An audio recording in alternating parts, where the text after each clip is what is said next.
hoggaanka iyo waxgaradka beel ka mid ah beelaha dega gobolka Awdal oo maanta kulan warbaahineed isugu yimid ayaa waxay hambalyo iyo bogaadin u direen madaxweynaha Jamhuuriyadda Soomaaliland khudbadii taariikhiga ahayd oo uu ka jeediyay shirka ay isugu yimaadeen dawladaha Soomaaliland iyo Soomaaliya ee ka dhacay dalka Djibouti sidoo kalena waxa uu mahad celiyay baahda garsoorka oo sii deysay maxbuus in badan ku xidhnaa magaalada Hargeysa oo cadaalad helay hoggaankan iyo waxgaradkan oo arrimaha iyo arrimo kale ka hadlaya ayaa waxay yiraahdeen horta marka hore uu mahad celinayaa xukuumadda sideynta iyo cadaaladda ka shaqeeyay oo halkan nala joogo walaalkeen Axmed Maxamed Jaamac oo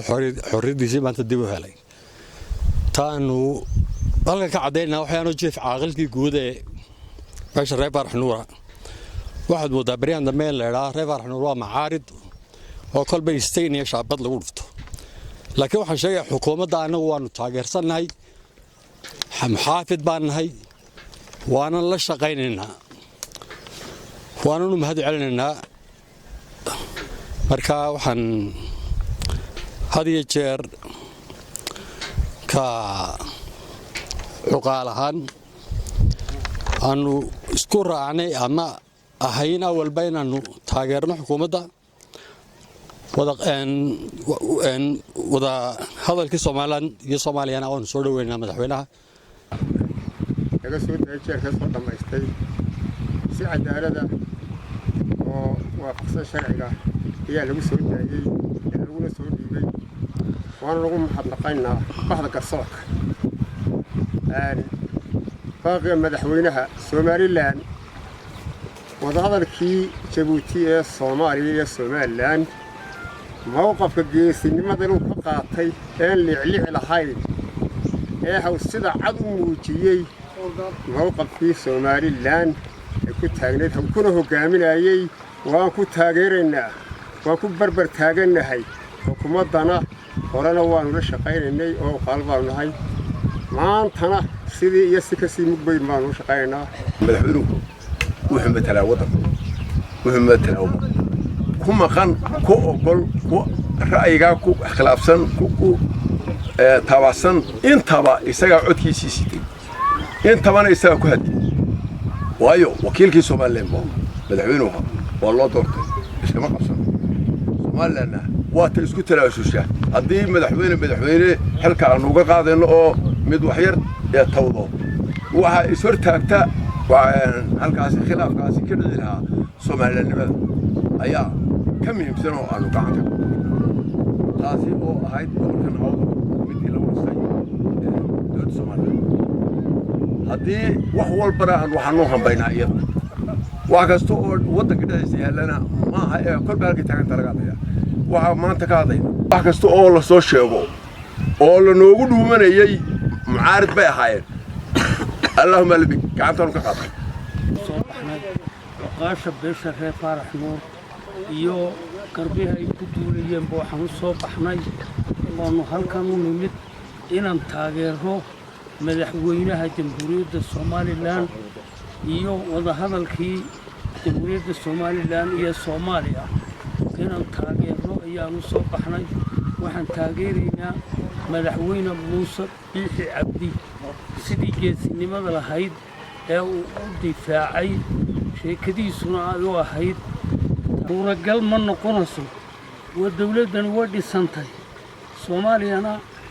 دي إنجار لها هذا ما في عن لكن لا يسكم أي من كرو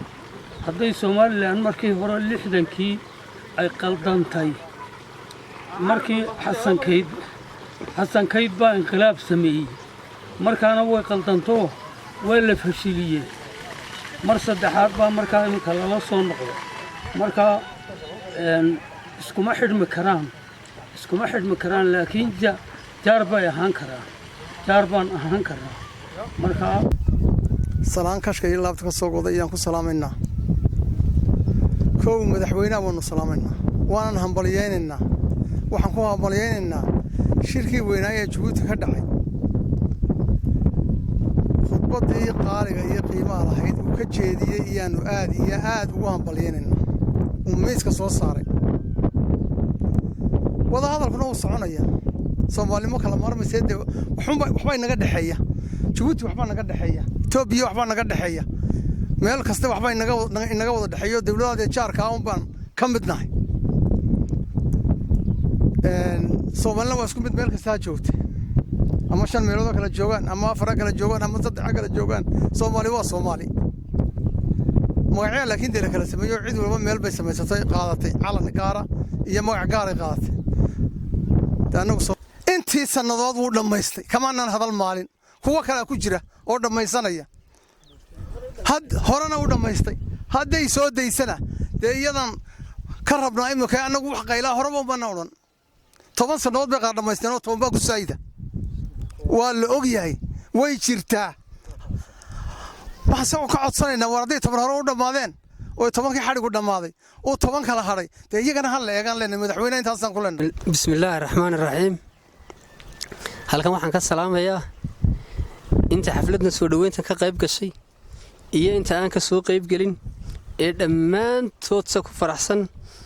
intii aan xidhnaana nagu dul xidhnayd mid noo soo duceeya mid noo yimaada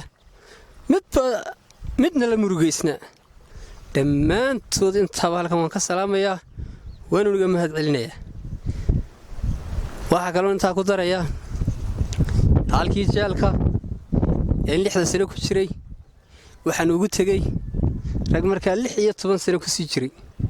imikana dhowr iyo 20 maraya iyagana waan ducaynaynaa ilaahay inuu ka soo saaro Shucayb Maxamed Kaan Shucaybiga telefishinka caalamiga ee Bulsho magaalada Boorama